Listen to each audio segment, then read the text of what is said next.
let's talk about what it takes to be successful, how to be successful, and how to break down your big goals into small, tangible steps. When we have a big goal, whether it's financially to be financially free, debt free, whether it is to level up our career, maybe it's to finish our education, maybe it is to get the dream job, maybe it's to lose 30 pounds. All of those are very big goals that aren't going to happen in a week or 2 weeks or 3 weeks. More than likely. Other chances? Sure. I don't want to be limiting to you. But more than likely, you're going to have to take smaller steps towards your goals to reach them.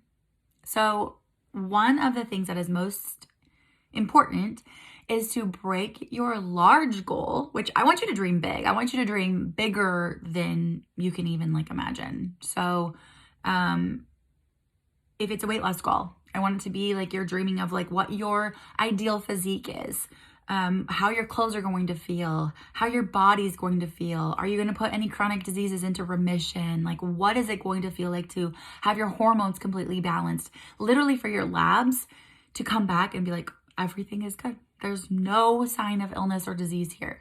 I want you to dream that big. Whatever your dream physique is, obviously if it's within your body type, what does that look like for you? Because if we have limiting beliefs whatsoever of oh, well, I've always been, the chubby one, I don't think I'm going to be able to reach this, you're not going to reach it. That's going to limit you from getting to where you want to be. So focusing on a weight loss goal, let's break this down tangibly. So the goal is to lose 30 pounds. Okay. It is totally reasonable to lose even a pound a week. Totally reasonable. So even if we wanted to take a full year to do so, 52 weeks, that's going to be a half a pound to a pound a week. Totally reasonable. Only reasonable if you stay on track the entire time. So that black and white thinking, I think, is very appropriate and very realistic. Because if you are strict on your food and strict on your exercise for 3 weeks and then go off and binge for a week, you're not going to reach your goals. So to break this down tangibly, we may set weight loss goals where it's okay, this month we want to lose 3 pounds. And then you're going to be able to celebrate that every single time versus it be okay, well, now I have 27 to go. So one of those mindset shifts is going to be very important. So if we were to set it of I'm going to lose 3 pounds this week. And at the end of the week, you are celebrating because you've seen the consistency that you've taken. That's going to feel so much better than oh, I'm only 3 pounds toward my goal. Oh, 27 to go. Oh. Does that make sense?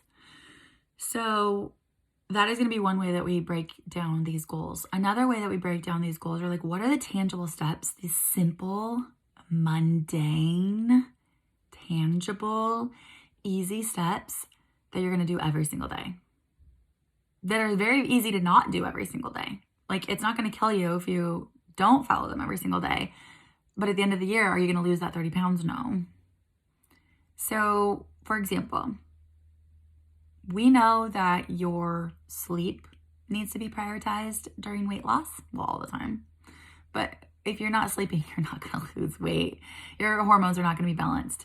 We need hormones to be very functional. And so that is, for example, sleeping 7 to 8 hours a night, 9 if you can, limiting screen time, modulating your stress. What are you doing for stress relief? Not oh, well, I'm just really good at coping with it. No, what are you doing? Are you meditating? Are you going to yoga? Are you doing inner child healing? Are you doing shadow work? Are you practicing breath work? What are you tangibly doing? Because if you're not doing anything towards your stress, you're not going to lose the weight that you want to lose without taking drastic measures. But we already know taking drastic measures is just going to make a person yo-yo. I know that for myself.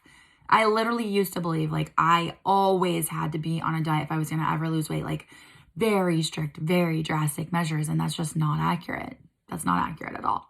Because as soon as I learned to prioritize nervous system regulation and was healing from past things, present things, identifying like my perception of like how I perceive things that are said to me, what's mine to own, what's not mine to own, like what can I control, what can I not control.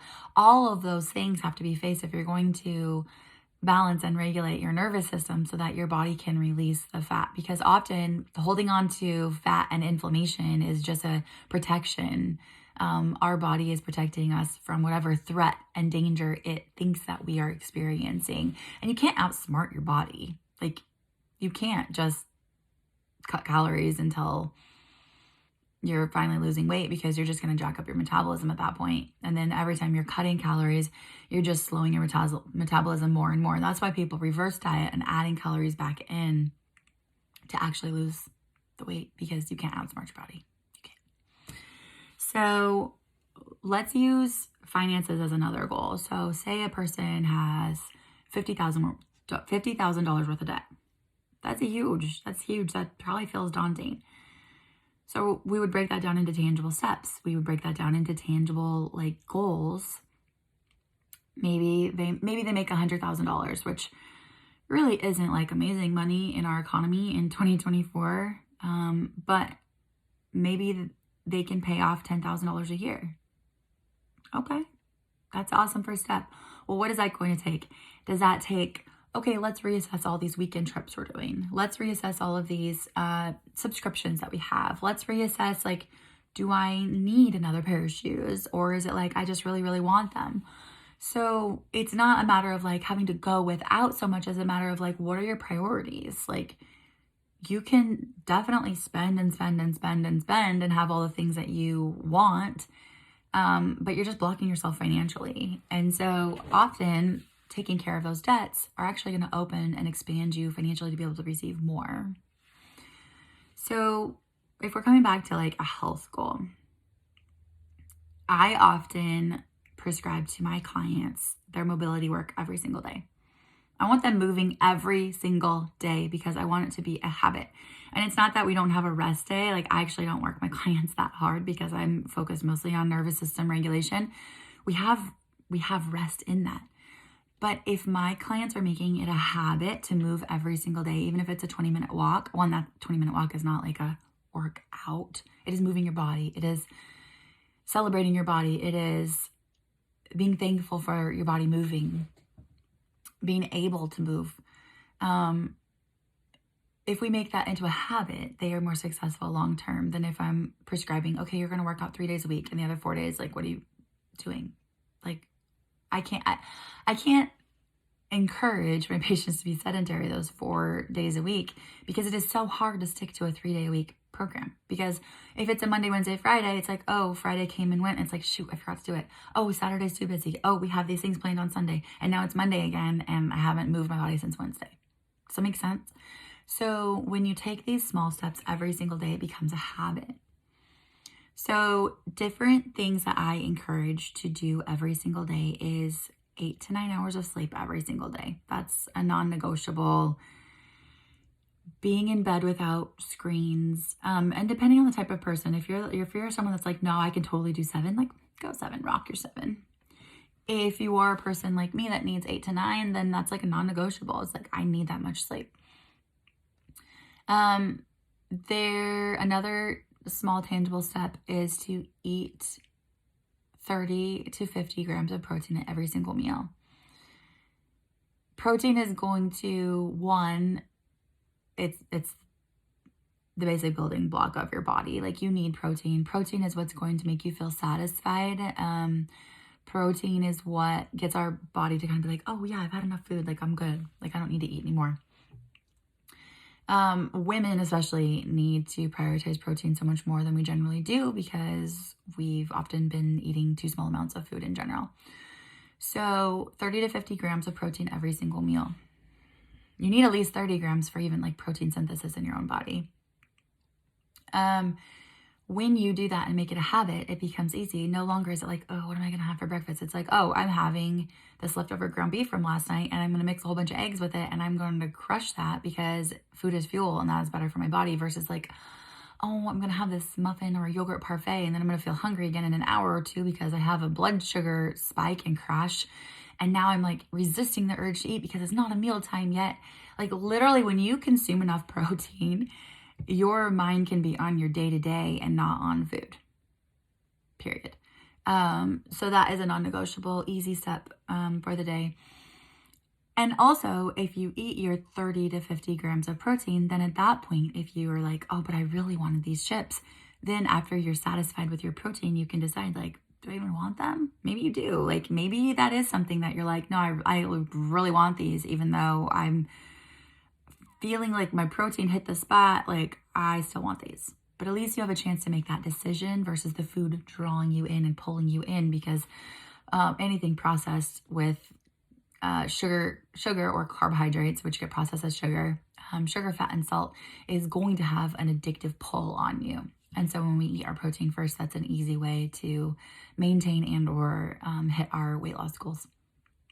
So what I want you to think about are the tangible goals you can take every single day. I'll share some of mine. I read 10 pages every single day of a personal development book. I journal what I'm grateful for every single day. I make a list of 3 things that I can do to make my day amazing. And then at the next morning, I write down 3 things that were awesome that happened the day before. And I journal like 2 sentences about like how that day went, like just processing it. Those are simple things that I do every single day. I eat 40 to 50 grams of protein at every single meal, every single day. And I'm in bed without screens for at least 8 hours every single night.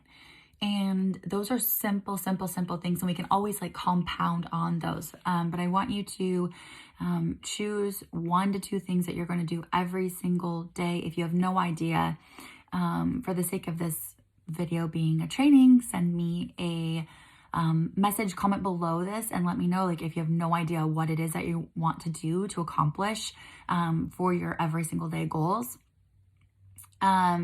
And if you're seeing this on YouTube, you can always send me a message or comment as well. I'm happy to help out. So again, it's taking the big goals, sizing them down into something tangible, celebrating it every time you reach it, because there's going to be lots of pivots. It's not going to be like, okay, I have this 30-pound weight loss goal and this is how I'm going to reach that. Like, you may pivot several times during this journey. You may pivot several times as you're up-leveling your mindset and figuring out like what else you're going to do and how are you going to expand upon that dream and goal. And the starting point and the starting plan is not going to be the end plan, and that's okay. But you gotta get moving and you gotta get rolling, and you have to be consistent. So it's every single day, small, tangible, mundane steps that feel like they're not a big deal if you miss it. But I want it to be like this mindset of like, if no one sees me and I'm the only one that knows the steps that I'm taking, like, do I feel good about that? Like, when no one else is looking? Like, am I only performing it and hitting my goals when people are watching? Like, what's happening behind closed doors, right? Okay, well, and with that, I like to keep these below 15 minutes so that you can fit them into your life. Chat soon.